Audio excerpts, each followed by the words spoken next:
Et nous sommes ici avec les étudiants du niveau 2, avec qui nous procédons à une fouille, la fouille archéologique.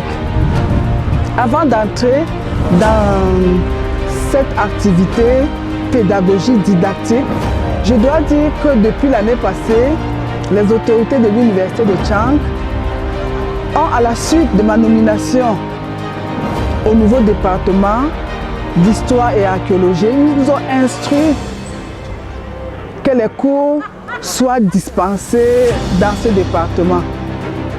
Donc nous sommes dans la phase pratique, c'est-à-dire la fouille sur le terrain. L'année passée, nous avons fait la prospection autour de 2 chefferies photos, à savoir Kélin et Toula 10 ans. Et après la prospection, nous sommes rendus compte qu'il y avait ce que nous appelons en archéologie les indices directeurs de fouilles à cet endroit. L'artisan utilisait un objet tranchant pour tracer ces tracés.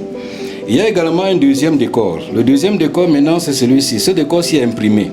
Ça veut dire que l'artisan utilise un outil comme la cordelette tressée, qu'il place sur la pâte et fait dérouler.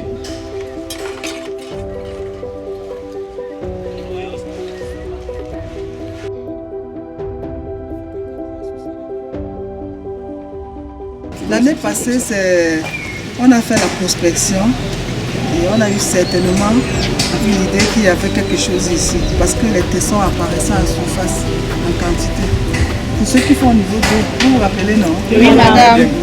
Ils sont même tous au donc c'est ce qui nous a orientés vers tout l'an 10 ans. Pour une fouille en profondeur. Le travail consiste d'abord à déterminer un point de référence. Il s'agit d'un élément qui nous permettra à chaque fois que nous revenons sur le site de ne pas nous égarer. Pour faire cette référence, ici c'est ce baobab que vous avez derrière moi. Ensuite, il faut fixer un premier poteau que nous appelons le point 0. Donc ce point 0 est la base du carré que nous allons délimiter afin de pouvoir procéder à la fouille. Donc la fouille continue en choisissant une échelle. Donc cette échelle d'abord elle est généralement de 10 cm en 10 cm. C'est-à-dire à chaque niveau, les objets qui apparaissent sont enregistrés, dessinés, photographiés et maintenant retirés du sol. Enlever le seau c'est hors du carré. Balayer, donc vous balayez. Nous avons fait le carroyage pour entourer la surface, de peur de détruire cette tesson de poterie. Et après, nous avons commencé dans la fouille proprement dite. Et la fouille doit être minutieuse.